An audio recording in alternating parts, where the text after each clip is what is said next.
دوستو، آج کی کہانی بھی بہت مزے کی ہے۔ اس کہانی کو شروع کرنے سے پہلے آپ لوگوں سے گزارش ہے کہ ہمارے اس channel Urdu and Hindi stories کو سبسکرائب ضرور کر لیں تاکہ ہمارے آنے والی ہر نئی کہانی کا نوٹیفیکیشن آپ کو بر وقت مل سکے۔ تو چلیے شروع کرتے ہیں آج کی اس کہانی کو۔ میرا رنگ بہت زیادہ سانولا تھا۔ جس وقت میں 12 سال کی تھی میرے ماں باپ کا انتقال ہو چکا تھا۔ میں اکیلی اپنے چھوٹے سے گھر میں رہا کرتی تھی کیونکہ میرا کوئی بہن بھائی اور نہیں تھا۔ میں ایک ایسے گاؤں میں رہتی تھی جہاں لوگوں کو زیادہ تر شعور نہیں تھا۔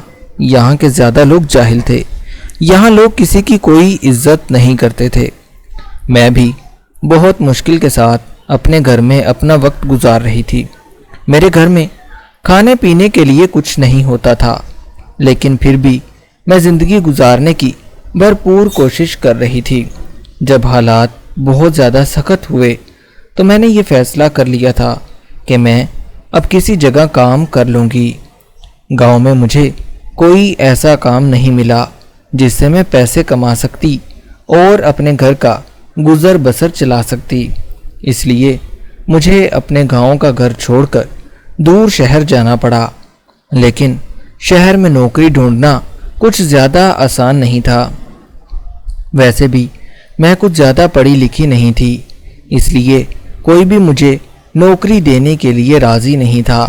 میں در در کی ٹھوکریں کھانے پر مجبور ہو چکی تھی، یہاں تک کہ شہر میں میرے پاس رہنے کے لیے کوئی جگہ بھی نہیں تھی۔ سارا دن میں نوکری کی تلاش میں ادھر ادھر پھرتی اور رات کو سڑک کے کنارے پر سو جایا کرتی کیونکہ یہاں شہر میں مجھے کوئی نہیں جانتا تھا۔ 4 دن مجھے ایسے ہی گزر گئے تھے، لیکن میری کہیں نوکری نہیں ہو رہی تھی۔ میں بہت زیادہ پریشان تھی۔ شہر کے لوگوں نے بھی مجھے بہت زیادہ تنگ کر رکھا تھا۔ یہاں مدد کرنے والے کم اور مطلب نکالنے والے لوگ بہت زیادہ تھے۔ یہاں کے لوگ مجھ سے میرا حال پوچھتے اور میرے ساتھ باتیں کرنے کی بھرپور کوشش کرتے، لیکن کوئی بھی میری مدد کرنے کو راضی نہیں تھا۔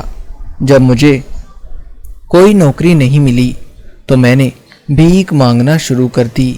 2-4 دن لوگوں کے آگے بھیک مانگتے ہوئے مجھے بہت زیادہ عجیب محسوس ہوا، لیکن رفتہ رفتہ مجھے ان سب چیزوں کی عادت ہو گئی۔ میری زندگی پہلے سے بہت زیادہ آسان ہو گئی تھی۔ یہاں کے دکانداروں سے میری کافی حد تک جان پہچان ہو گئی تھی۔ میری دنیا بدلنے لگی تھی کیونکہ پیسے آنے کی وجہ سے میری کافی حد تک ٹینشنیں ختم ہوتی جا رہی تھی۔ جیسے ہی 1 مہینہ گزرا میرے پاس اتنے پیسے جمع ہو چکے تھے کہ میں ایک کرائے کا گھر لے سکتی تھی۔ میں نے ایک کرائے کا گھر لے لیا اور اسی میں رہنے لگی۔ یہ گھر چھوٹا سا تھا۔ ایک روز میں سڑک کے کنارے بھیک مانگ رہی تھی کہ ایک خاتون میرے پاس آ کر رکی۔ اس کے ساتھ ایک بڑی عمر کا مرد بھی تھا، شاید وہ اس کا باپ تھا۔ وہ میری طرف بہت عجیب نظروں سے دیکھنے لگی، شاید وہ مجھے پہچاننے کی کوشش کر رہی تھی۔ اسے مجھ پر کچھ ہمدردی ہو رہی تھی۔ اس نے 5000 کا نوٹ اپنے بیگ سے نکالا اور میری طرف بڑھا دیا۔ اتنا بڑا نوٹ دیکھ کر میں بہت زیادہ حیران ہوئی۔ آج تک مجھے کسی نے اتنے زیادہ پیسے نہیں دیے تھے۔ وہ بوڑھا شخص بھی میری طرف دیکھ کر مسکرانے لگا اور کہنے لگا، رکھ لو، تمہارے کام آئیں گے۔ مجھے یقین نہیں آ رہا تھا کہ کوئی اتنا ہمدرد کیسے ہو سکتا ہے۔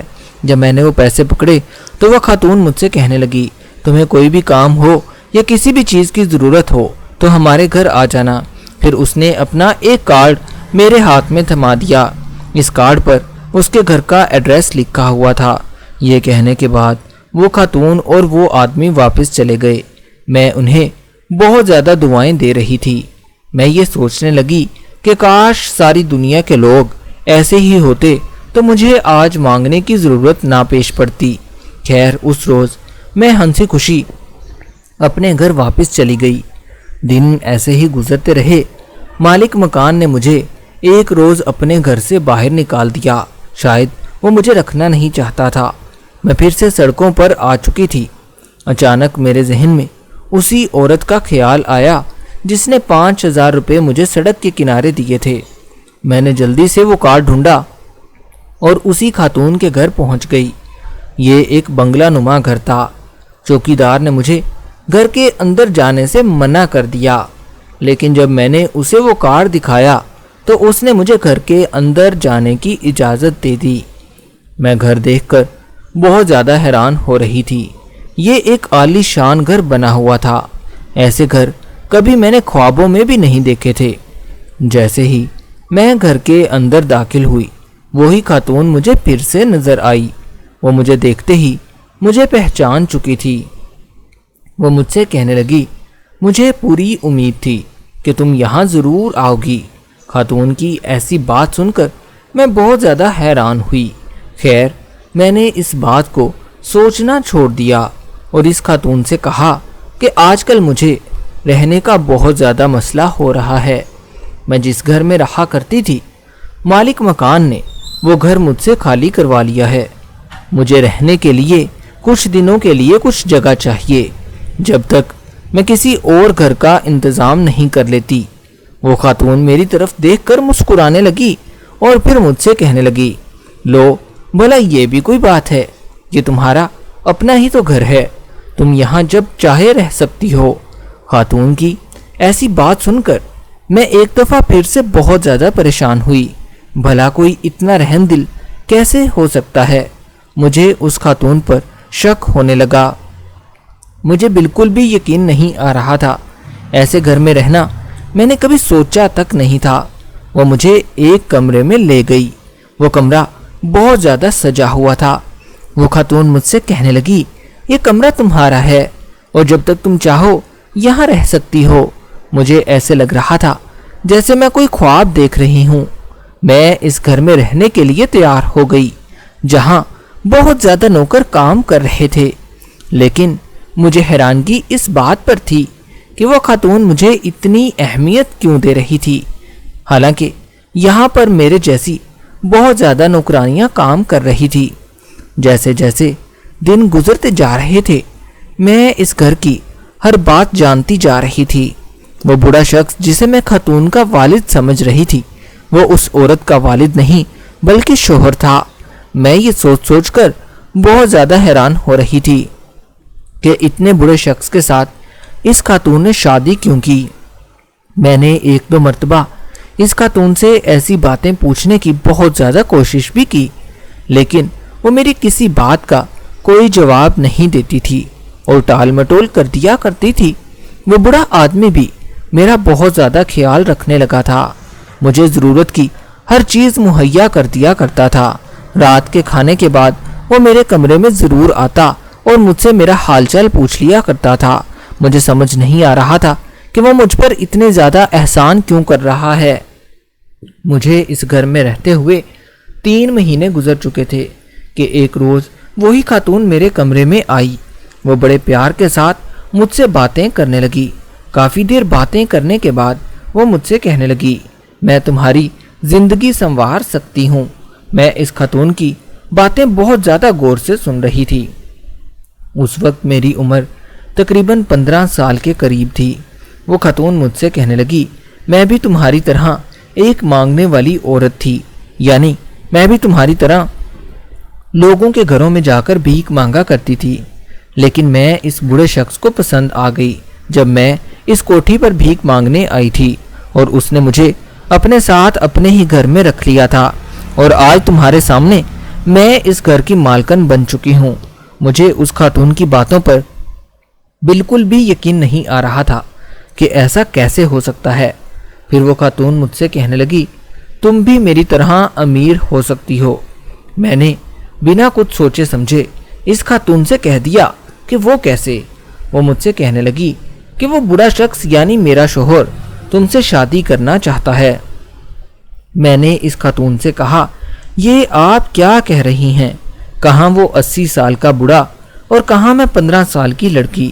میں اس سے کبھی شادی نہیں کروں گی اور نہ ہی میں اس بڑے شخص کو پسند کرتی ہوں۔